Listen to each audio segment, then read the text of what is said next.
Hey, it's the Brutal Investor here. When buying a video game, what do you consider when deciding if it's worth the money? Is a $60 game that can be conquered in 7 hours before you start looking for overpriced expansion packs worth it? No thanks. How about $60 for a 30-hour adventure with items to hunt down and collect? Getting warmer. What if you could play a video game that pays you instead and helps you earn digital items and non-fungible tokens with real-world value? Now you're talking. Welcome to the exciting world of CDFI, a new launchpad for NFT gaming and initial game offerings. CDFI, also referred to as CDFI.fund, considers itself the future of the surging play-to-earn crypto genre and will act as a launchpad for blockchain games and gamers. By playing video games, users can earn in-game item NFT and tokens as rewards. The play-to-earn model of gaming NFTs has made waves in 2021. Thanks to the incredible success of pioneering blockchain games, most notably Axie Infinity, and the new games that are in red-hot demand.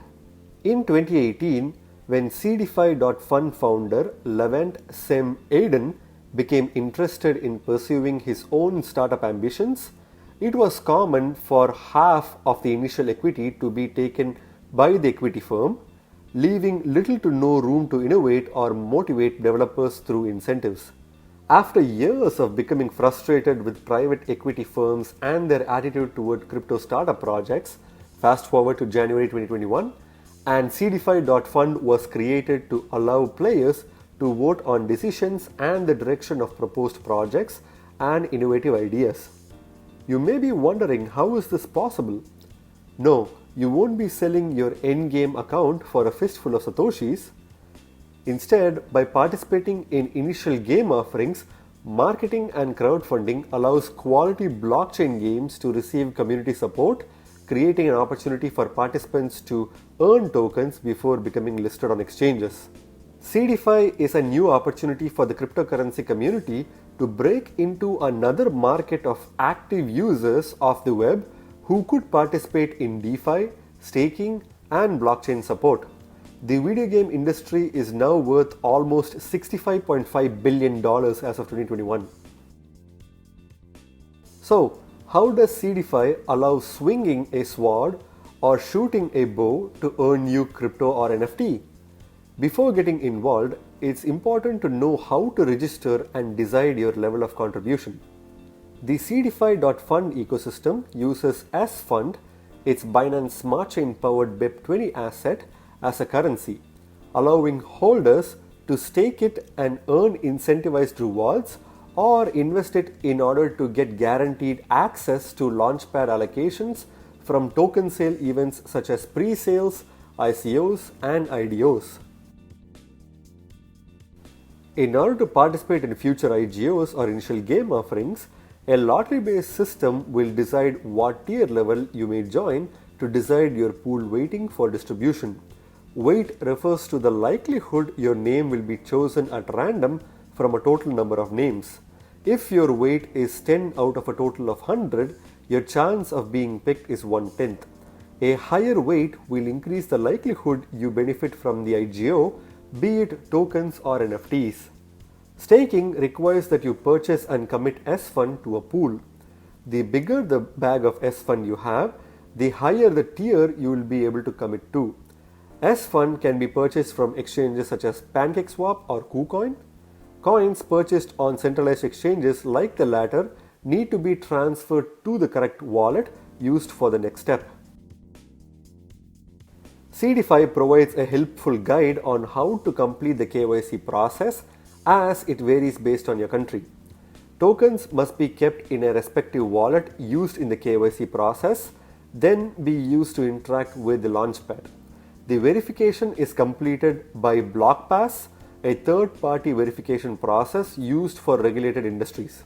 Standard information will be required, such as proof of identity, a recent invoice to your physical address, and email verification.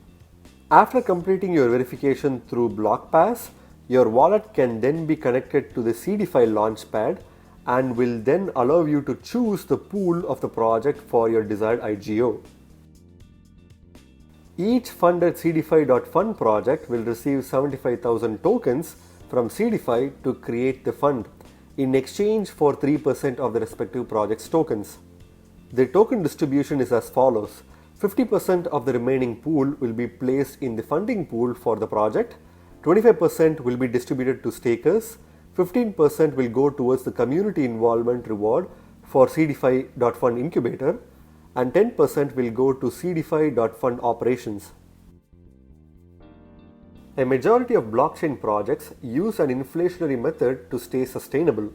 Staking is only continued due to staking incentives, creating a dilution of tokens for non-stakers.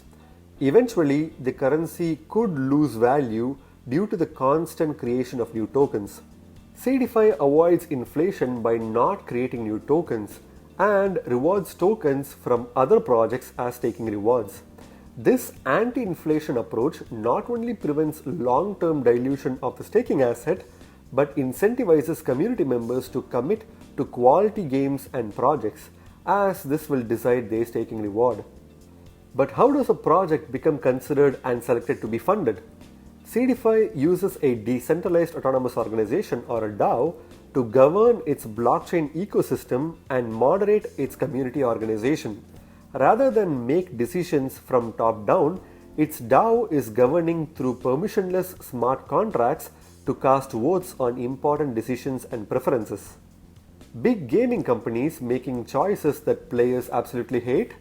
Not with the blockchain DAO, where token holders hold the key to their gaming kingdom, making decisions on a wide range of topics and business decisions, including choosing projects to fund or incubate, numerical parameters of product features, yearly roadmap choices after core products are complete, resource management of rewards given through distribution parameters, and community involvement mechanisms.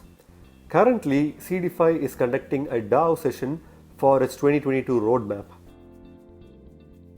CDFI's upcoming IGO, Monster Clan, has revealed a teaser video of gameplay and was launched on September 14th this year for players to participate in third-person battles with their creatures to earn NFTs and cryptocurrency tokens.